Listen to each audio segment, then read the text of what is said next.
Alors, pourquoi l'Afrique est pauvre? Pourquoi l'Afrique est pauvre? Je vois des gens qui disent, mais l'Afrique n'est pas pauvre. Attendez, l'Afrique est pauvre parce que les gens sont pauvres. Les gens sont pauvres, ils fuient leur pays, ils vont chez les gens. Certains tombent entre les mains des Marocains, on les tabasse là-bas. Les autres tombent dans l'eau. Les autres, en Italie, on les malmène. Beaucoup vont là-bas dormir dans des bidons, même pas des bidonvilles, mais dehors en France. Pourquoi vous fuyez si c'est riche? Si l'Afrique est riche, pourquoi on fuit l'Afrique? Non, si l'Afrique est riche, pourquoi les gens fuient l'Afrique? Les gens fuient l'Afrique parce que l'Afrique est pauvre. L'Afrique est pauvre. Oui, c'est vrai, vous avez des richesses, l'or, le diamant, le cobalt, l'uranium, le manganèse, tout le bazar. Tout ce qu'il y a pour créer ce qu'il y a de technologique, les satellites, les missiles, le GPS, tout vient de l'Afrique. Mais l'Afrique est pauvre. Donc, avoir tout ça ne fait pas de vous des gens riches. Avoir cela plus un cerveau fonctionnel qui sait comment transformer ces histoires. Là, vous devenez riche. La richesse, c'est pas le diamant, le cobalt, hein. C'est pas ça la richesse. Bon, vous avez le cobalt. Vous avez fait quoi avec le cobalt? Non, le cobalt que vous avez, vous en faites quoi? Rien. Vous n'êtes pas riche. La richesse, c'est ici. C'est la capacité de transformer ce que vous avez. C'est ça qui devient riche. Ce n'est pas en ayant les produits non développés, les produits bruts que vous êtes riche. Absolument pas. Donc, prenons la technologie des gens là-bas. Les gens là-bas, vous savez, des Européens.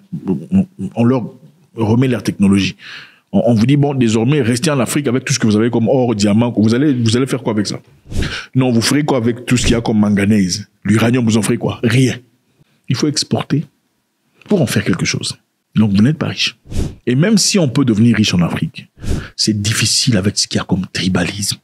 Parce que la majorité des gens ici, les gens en Afrique, votent les gens parce qu'ils sont de leur tribu. C'est ça.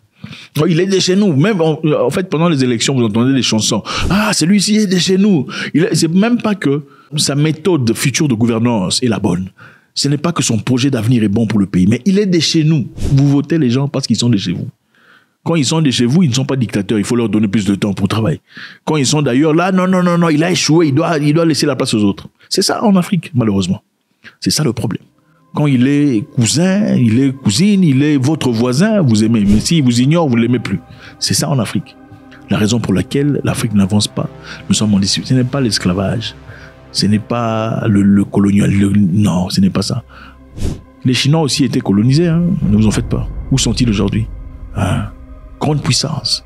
Pendant la Deuxième Guerre mondiale, la Chine était très pauvre. On lui autorisait seulement un enfant par famille. Un enfant. Aujourd'hui, ils sont ailleurs, à milieu de vous. Les Singapouriens ont été colonisés aussi. Hein. Ils ont été libérés ici en même temps que les Ivoiriens, les Congolais, les Ghanéens, tout ça. C'est la même époque. Où sont-ils aujourd'hui? Un Singapourien sur 35 est millionnaire en dollars. Vous n'êtes pas riche, vous êtes très pauvre. Pauvre en esprit, pauvre en mentalité, pauvre en tout. Vous avez quelques histoires que ceux qui sont riches peuvent utiliser pour développer. Vous n'avez rien. Et en plus de cela, il y a la méchanceté. Les gens ne s'aiment pas. Comme moi, il y a des gens qui me regardent et disent, mais oui, c'est prend pour qui? Oui, c'est comme ça.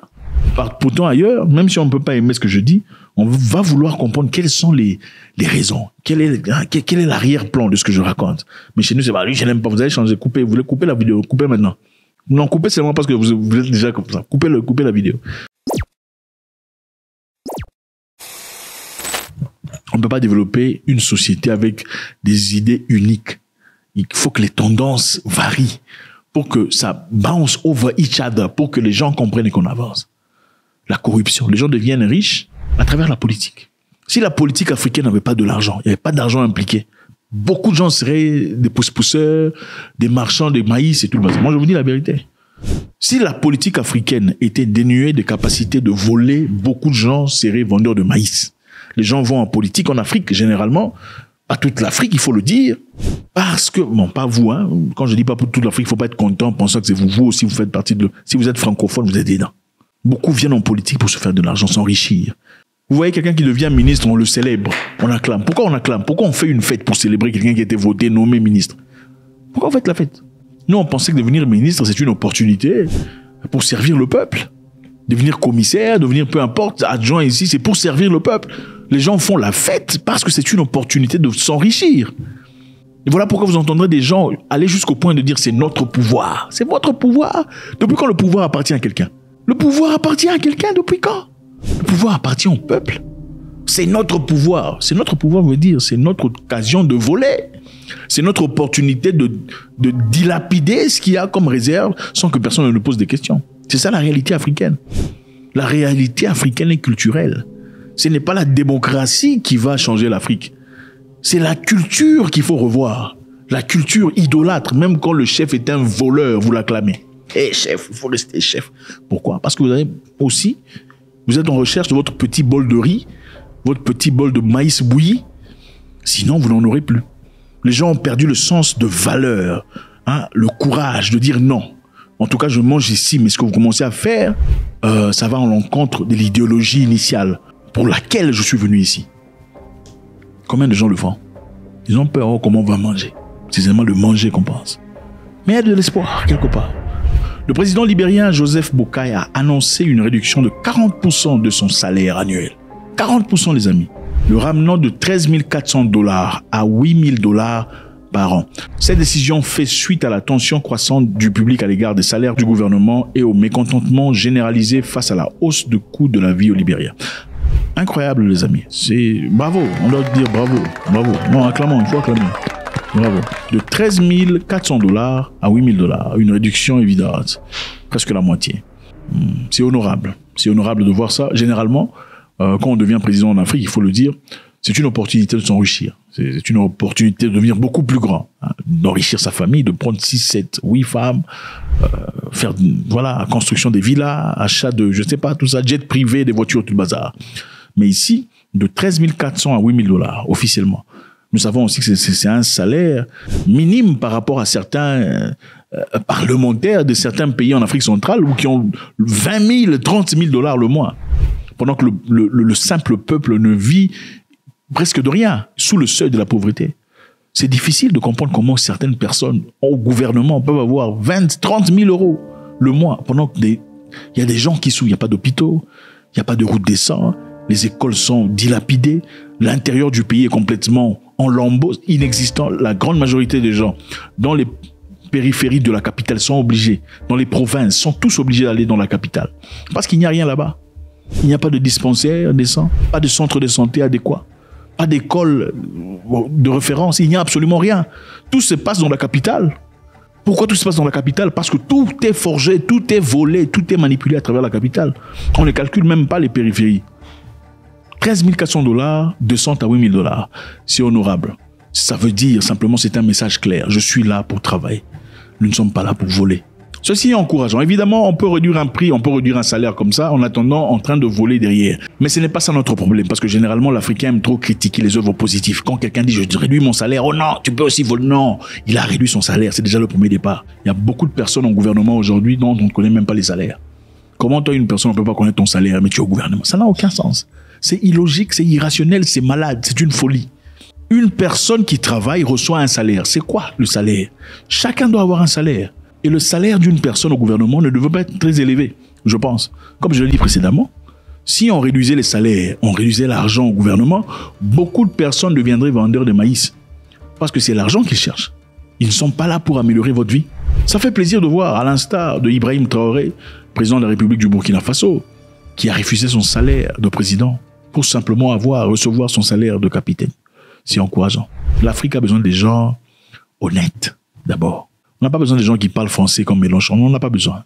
On n'a même pas besoin d'une personne qui a fait 7 degrees, 5 masters. Ce n'est pas important. On a besoin d'une personne dont les valeurs sont bonnes. Une personne honnête.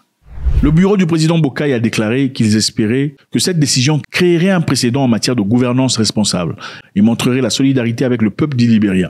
Cette action est similaire à celle que son prédécesseur George Weah, qui avait également réduit son salaire de 25%. Je pense que c'est intéressant. George Weah, vous connaissez tous, un excellent footballeur, très respecté et reconnu, qui a réduit son salaire de 25% pendant sa présidence. Mais c'est facile pour lui, vous savez. Quand tu as eu de l'argent toute ta vie, tu as été un multimillionnaire, ce n'est pas essentiellement l'argent du président qui te fait trembler, vous voyez un peu. On est déjà habitué. Il y a beaucoup de gens qui pensent qu'il faudrait plutôt permettre à ceux qui sont argentés de devenir président de la République, parce que dans ce cas, ils ne viendraient pas dans ce poste, dans ces positions pour chercher à s'enrichir, puisqu'ils sont déjà riches. Qu'est-ce que vous en pensez? Faudrait-il laisser le poste de président en Afrique seulement à ceux qui ont déjà de l'argent, parce qu'ils ne sont pas essentiellement là pour piller? Ou bien vous pensez qu'une personne qui a de l'argent voudrait aussi continuer à piller? Mais si une personne qui a de l'argent voulait piller, voudrait-il vraiment piller autant qu'une personne qui n'a jamais eu? Bon, recommençons. J'ai déjà mangé du poulet, toute ma vie, j'en ai mangé. Et celui qui en mange pour la première fois, qui va plus manger? Même si j'aime le poulet. Point d'interrogation. Je pense qu'il est essentiel de remarquer cette histoire. Depuis son entrée en fonction en janvier, après avoir battu M. Weah au second tour des élections, le président Boakai s'est concentré sur la lutte contre la corruption et la mauvaise gestion financière. Il a déclaré son patrimoine et ordonné un audit à la présidence. Donc, avant de venir comme président, il a déclaré son patrimoine. Regarde ce que j'ai. J'ai 3 voitures. J'ai 3 maisons, une ici, une là-bas. J'ai 5 camions. C'est-à-dire, quand je veux quitter le pouvoir, il ne faut pas me voir avec autre chose de plus que ce que j'avais initialement. Quand je quitterai la présidence, je quitterai seulement avec ce que j'ai. Vous comprenez un peu? Voilà. Est-ce une marque de transparence ou pas? En ce faisant, il a renforcé la commission générale d'audit et la commission anticorruption du Libéria. Évidemment, dans certains pays en Afrique, on verra des gens qui veulent renforcer la force de la commission anti-corruption. En réalité, on leur autorise de fouiller dans la vie de tout le monde, sauf dans leur vie en tant que président de la République. Faites-moi savoir ce que vous en pensez. Faudrait-il laisser cette place de présidence à une personne plutôt riche? Ou faudrait-il simplement chercher une personne qui a des valeurs, une personne qui a la conduite, une personne dont la priorité, c'est le peuple et pas soi-même? God bless.